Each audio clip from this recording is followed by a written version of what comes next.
সামনে আমি খুব একটা বক্তব্য রাখতে আমি সচ্ছল বোধ করি না। আমি অভিনেতা, স্টেজের মধ্যে অভিনয় করতেও ভালোবাসি।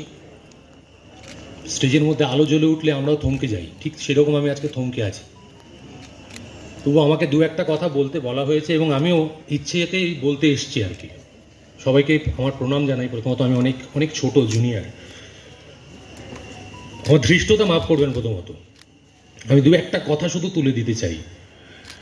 সেটা হচ্ছে, ধরুন আমি যখন কলেজে পড়াশোনা করেছি, আমিও একটু ছাত্র রাজনীতি করেছি এবং সেই ছাত্র রাজনীতি যে ঠিক ছিল না বেঠিক ছিল সেটা বিচার্য বিষয়, এবং সেটা এখন ঠিক পথে চলছে না বেঠিক পথে চলছে সেটাও বিচার্য বিষয়।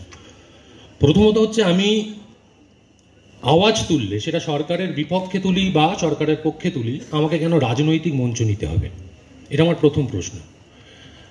আমরা নাগরিকদের কোনো আমাদের সম্মান নেই, আমাদের ভোটার আইডি কার্ডের কোনো সম্মান নেই। আমি ফেসবুকের মধ্যে, সোশ্যাল সাইটে আমি দেখেছি, আমি যখন এই বক্তব্য রেখেছি আমাকে প্রচণ্ড ট্রোল করা হলো, এবং সেই ট্রোলটা আমি গায়ে মাখলাম না, আমি কষ্ট পেয়েছিলাম। আমাদের দেশের পতাকার রং তিনটে রং, সেই তিনটে রঙের পতাকার কালারটাকে আমরা ভুলে গেছি। আমরা স্পেসিফিক কিছু কালার ধরে রেখেছি, হয় কমলা, নয় লাল, নয় সবুজ, নয় নীল, নয় হলদে, নয় কালো, নয় কালো। ওই পতাকাটার ব্যবহারটা হয় না। আজকে যে আপনারা হাততালি দিচ্ছেন, এই হাততালিটা আমার দরকার নেই। আপনাদের শুনতে খুব খারাপ লাগবে যে এতটা ধৃষ্টতা, এতটা অ্যারোগেন্সি কী করে আসে। অ্যারোগেন্সি সেখান থেকে আসে যে ঘটনাটা ঘটেছে এবং যে বোনটির সাথে ঘটেছে সেটা আমার ঢিলছোড়া বাড়ির দূরত্বে। আমি দেখতে পাই প্রত্যেক দিন যে ওর বাবা মা কীরকম, এখন কি অবস্থায় রয়েছে। এখন ওর গলা দিয়ে, হয়তো ওনাদের গলা দিয়ে কথা বেরোচ্ছে। ঠিক ডিসেম্বর, জানুয়ারি আমি এক্সপেক্ট করছি তারপরে ওনারা একাত্ম হওয়াটা ফিল করতে আরম্ভ করবেন। যদি বিচার পেয়ে যান, সেই একাত্ম হওয়াটা আনন্দের হতে পারে খানিকটা, আর যদি বিচার না পেয়ে যান, তারাও একভাবে কিন্তু মৃত্যুবরণ করলেন। এখন প্রচুর মানুষ রয়েছে, প্রচুর নেতা নেত্রী, আমরাও যাচ্ছি, তাদের সন্তান তুল্য আমাদের দেখে হয়তো কিছুটা আপন মনে হচ্ছে তাদের, কিন্তু তাদের কিন্তু নিঃস্ব হয়েই থাকতে হবে। তাদের আর অন্য সন্তানও নেই, সন্তান থাকলেও এক সন্তান হারা হলেন। কেন হলেন?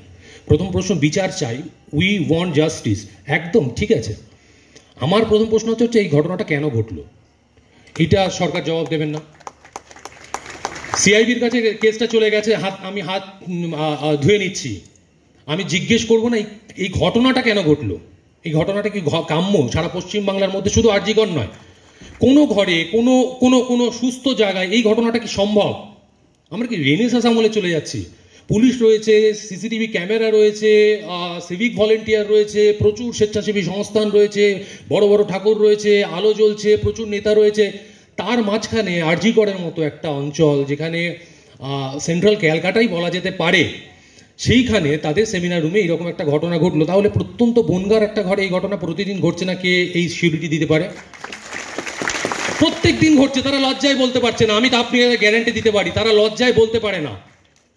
আজকে যদি এই ঘটনাটাও, এই আমার বোন যে ঘটনা জানতে পেরেছে, বা কোনো দুর্নীতির ওইখানে আক্রাগর হয়েছিল সেটা জানতে পেরেছে, তার সঙ্গে আরো অনেক মানুষই জানতে পেরেছে, তারাও কিন্তু নিরাপদ নয়।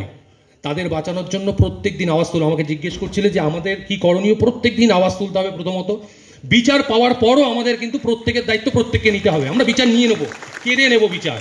বিচার চাই ভাই নাই, বিচার দাও, বিচার দাও। আজকে আমার বক্তব্য, আমার ধরুন এই কথার এই আওয়াজ নিশ্চয়ই সরকার পক্ষের কাছে যাচ্ছে, বিরোধী দলনেত্রীর কাছে যাচ্ছে, বিরোধী দলনেতার কাছে যাচ্ছে। আমি তাদের কাছে বলছি, প্রথমে আমার উপর বুলডোজার চালান, আমার কাজ নিন, আমার কাজ নিয়ে নিন, আমার ফ্যামিলির উপর উৎপীড়ন করুন, তার জন্য আপনারা দাঁড়াবেন। আপনাদের উপর যদি কিছু হয় তার জন্য আমরা দাঁড়াবো, এই প্রতিজ্ঞাবদ্ধ প্রথমে হতে হবে। আমরা একটা জিনিস নিজেদেরকে একটু দোষ দিতে হবে। পাশের বাড়ি থেকে যখন চিৎকার চেঁচামেচি হয়, আমরা কি খুব একটা এখন জানলার বাইরে থেকে দেখা ছাড়া আর কিছু করি? যদি একটু কলিং বেল টিপে জিজ্ঞেস করি, আমার জিজ্ঞেস করুন তো, আমি এই জোরে জোরে কথা বলছি, আমার ফ্ল্যাটের লোক সেটা করি কিনা? আমি ফ্ল্যাটের লোক হাফ প্যান্ট পরেও সেখানে যাই, হয়তো কথাবার্তা নেই, কোলে করে নিয়ে যাওয়ার চেষ্টা করি। এটা আমার বাবার শিক্ষা। এই শিক্ষাটা আমাদের, এই বুলান ম্যাম বলার সময় বলছিলেন, তারা যখন নকশাল আন্দোলন দেখেছেন, তারা যখন আরো বড় বড় আন্দোলন দেখেছেন, তারা দেখেছেন যে ফেসবুকের ব্যবহার ছিল না, সোশ্যাল মিডিয়ার ব্যবহার ছিল না। এখন ফেসবুকে ওই একটা জায়গায় শুনছিলাম, একটা গানও শুনছিলাম, সিমোর প্রচুর লেখা লিখে আমি নিজে কতটা জানি সেটাকে প্রমাণ করার চেষ্টা করছি। আমি কিন্তু জীবনে জলে পা ভেজাইনি, মাটিতে পা লাগাইনি, রোদে কখনো ছাতা ছাড়া বেরোইনি, সানস্ক্রিন ছাড়া বেরোইনি। ওই রকম মানসিকতার মানুষ যখন বড় বড় করে লেখেন, শুধু লেখেন লেখেন লেখেন লেখেন, তাদেরটা শেয়ার করার থেকে আপনি একটু নীরব থাকুন। তাদেরটা শেয়ার করার থেকে নীরব থাকুন। বহু মানুষ এই ঘটনার জন্য খুব তিক্ত লাগবে, প্রচুর মনিটাইজ করা ভিডিও, প্রচুর অর্থ ইনকাম করেছেন, করেননি? ডেফিনেটলি করেছেন। এই ভিডিওটা প্রচুর চলছে, তার জন্য দ্বিতীয়বার পোস্ট করেছেন। কেন আরজিগড়ের যে যারা রয়েছে, আমার দাদারা রয়েছে, ভাইরা রয়েছে, তাদের পাশে এসে একবার আসতে পারেননি? যারা এসছেন তাদের আমি কুর্নিশ জানাই। আমার ইন্ডাস্ট্রির বন্ধু বান্ধবরাও রাত্রে এসছেন। আমি দেবলীনাদিকে প্রত্যেকটা মিছিল মিটিংয়ে দেখতে পাই এবং সঠিক কথা বলতে শুনি। আজকে যদি ওনার বাড়ির পাশে কোনো বিপদ হয়, আমরা খুঁজতে যাব উনি কি করেছিলেন, কেন করেছিলেন। প্রথমত উনি যে বিপদে সামিল হলেন, আগে কোনো মানুষের উপর অত্যাচার হওয়ার থেকে, সেটা নৃশংস অত্যাচার হলেও তাকে আগে আটকান, তারপরে বিচার ব্যবস্থার উপর নিয়ে যান। প্রথমেই গিয়ে গায়ে হাত তুলবেন না। ওই দেখুন একটা মানুষ যে ওই যে ঝুলে নামছে, দেখছেন? এই যে আমরা যেই বলি, ওই যে তুমি দেখছো, ঝুলে নামবে কোথা থেকে? আমাদের দেখাচ্ছে তাই দেখছি, আমাদের বিশ্বাস নেই ওখান দিয়ে ঝুলে নামতে পারবে না। কি করে হবে? হয় নাকি কোনোদিন? আমাদের এই বিশ্বাসটা আমরা হারিয়ে ফেলেছি। আমাদের সরকারের তরফ থেকে ধরুন, আমি সরকার বলুন, আমি সিপিএমকেও কটাক্ষ করছি। কেন অন্য দলের হয়ে মিছিল করতে গেলে তাকে বাম বিরোধী হিসেবে ধরে নেওয়া হবে? হয়তো সেই মানুষটা এখনো রাজনৈতিকভাবে সচেতন নয়, তাকে নিয়ে আসার দায়িত্ব তোমার। তুমি সেই দায়িত্ব পালন না করে প্রথমেই তাকে কটাক্ষ করে দিচ্ছ যে সে বাম রাজনীতি করে। বাম রাজনীতি করে না। এবার আমি সরকার পক্ষে আসি। সরকার কিন্তু খুব সুন্দরভাবে একটা জায়গা থেকে অন্য জায়গায় ট্রান্সফার করছে নিজেদেরকে। এই যে কাঁকা, কি ছেঁচা, ছি, এইগুলো কিন্তু প্ল্যান ওয়াইজ হয়। বিশ্বাস দিয়ে পাটা বার করে নিয়ে আসুন। এবার খালি জিজ্ঞেস করে যান কেন হলো এই ঘটনা, কেন হলো। সিআইবির কাজ করছে, সিবিআইয়ের কাজ করছে। পুলিশ করতে পারেননি বলে 2-3 দিনের মধ্যে প্রথমে হাইকোর্ট সিবিআইয়ের কাছে দিয়ে দিলেন। তো পুলিশ মাথা নত করে বলবেন না আমরা ভুল করেছি, আমাদের ট্যাক্সের টাকা আপনি মাইনা নিচ্ছেন? উল্টো আপনি 144 দ্বারা আইন প্রয়োগ করলেন যুব ভারতীর সামনে। কালকে কোনো রাজনৈতিক দল হোক, কোনো ছাত্র সংগঠন হোক, কালকে নবান্ন অভিযানের ডাক দিয়েছে। আজকে আমি আস্তে আস্তে শুনলাম 144 দ্বারা আবার ডাক দিয়েছেন। এবং এই ডাক দেওয়াটার মধ্যেও রাজনীতি। এবার বাকিরা লিখতে আরম্ভ করেছে, এ ডর হামকো আচ্ছা লাগা। এই লিখবেন না। 144 ধারা যদি আপনার না পছন্দ হয়, আপনি এইভাবে কনভেনশন করে পুলিশের কানের মধ্যে পৌঁছে দিন যে আপনার এই দায়িত্ব আমাদের পছন্দ হচ্ছে না। যখন আমাদের ট্যাক্সের টাকা থেকে কন্যাশ্রী, যুবশ্রী, সাইকেলের শ্রী, আরো কত শ্রী আছে, অনেকগুলো শ্রী ফ্রি যুক্ত রয়েছে, এই ট্যাক্সের টাকা দিয়ে হচ্ছে। আপনারা কি কখনো আমাদের জিজ্ঞেস করেছেন যে আমরা এটা দিতে পারি কিনা? কখনো জিজ্ঞেস করেননি। আপনারা ভোটে জিতে এসছেন মানেই এমনটা নয় আপনারা যে আইনটা প্রণয়ন করবেন সেটাই আমাদের মাথা পেতে নিয়ে নিতে হবে। আবার সাইড বাই সাইড এটাও আমি বলতে চাই, 14 তারিখ রাত্রিবেলা মানুষের ঢল, কয়েক কোটি মানুষের ঢল সারা পশ্চিমবাংলা, সারা পৃথিবীব্যাপী নামলো। তার মানে এটা নয় সবাই তৃণমূল থেকে রাতারাতি সিপিএম হয়ে গেল বা তৃণমূল থেকে বিজেপি হয়ে গেল, এটাও নয়। তারাই কিন্তু 90% ভোট দিয়ে এখানে নিয়ে এসছেন। তার মানে দোষটা খানিকটা আমাদের বর্তায়, আমরা এড়িয়ে যাচ্ছি।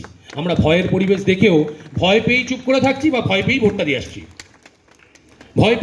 এসছি। আমি ধরুন বারবার এই কথাটা বললে আমাকে সরকার পক্ষ থেকে বলাই হবে এই ছেলেটার প্রচণ্ড প্রবলেম আছে, একে কোনোভাবে বিধ্বস্ত করো। হ্যাঁ, আমার প্রবলেম আছে। আমি একা ভোটার কার্ড নিয়ে যখন ওই ব্যালট বক্সে যাই তখন একা যাই, তাহলে একা বলার অধিকারটুকু আমার আছে। জনসমষ্টি নিয়ে আমি এগোতে চাই না। আজকেও আমার একজন সিনিয়র অভিনেতার সঙ্গে আমার গন্ডগোল হয়েছে। কালকে আমাদের ছোট পর্দার শিল্পীরা মাঠে নেমেছিল, কুর্নিশ জানাই, তারা বলেছিল, কিন্তু লিখেছে একটা জায়গায় লিখেছে জবাব চাই ক্ষমতা। কেন মমতা বলার আপনার সাহস হচ্ছে না?